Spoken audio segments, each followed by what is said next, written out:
Sinergi antara kebijakan dan regulasi dalam rangka mendukung pencapaian tujuan pembangunan berkelanjutan atau SDGs sangat penting. Pembangunan berkelanjutan tidak akan berjalan dengan baik tanpa adanya dukungan regulasi yang baik, yang dapat mendukung pembangunan itu sendiri serta tidak saling tumpang tindih antara regulasi yang satu dengan yang lainnya.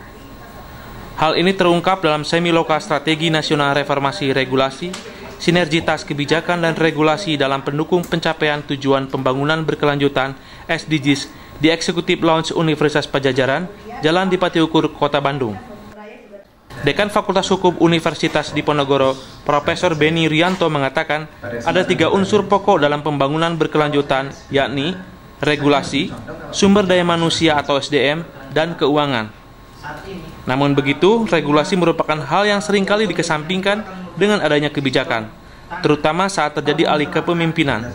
Hal inilah yang perlu disikapi karena pembangunan berkelanjutan tidak akan berlangsung kalau kebijakan tidak konsisten. Pembangunan berkelanjutan itu juga tidak akan berlangsung kalau kebijakan itu tidak konsisten.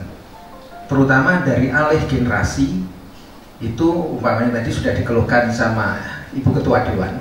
Kalau umpamanya wali kota kemarin dan wali kota saat ini itu selalu mengambil diskresi, tidak mau mengikuti pola-pola yang ada dalam RPJM, umpamanya apa, RPJP dan sebagainya, RPJMD ya.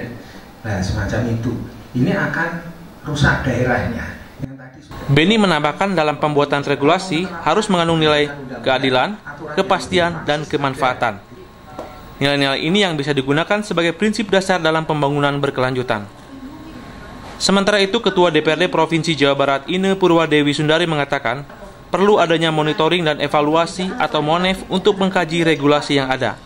Apakah masih sesuai dan tepat dengan situasi dan kondisi saat ini atau tidak, sehingga regulasi tersebut bisa sesuai dengan tujuan pembangunan berkelanjutan.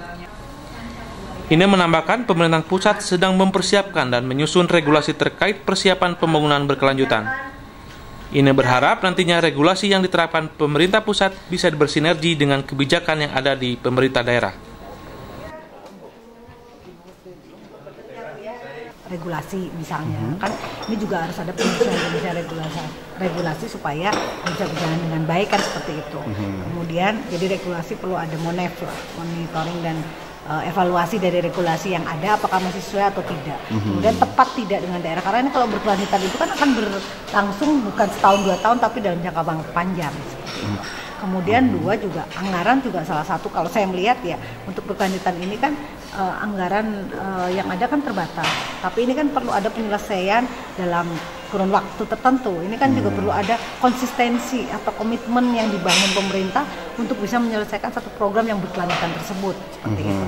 Kemudian juga Tim Liputan Parlemen Jabar TV. elemen-elemen yang penting ya kalau di kita pemerintahan kan ada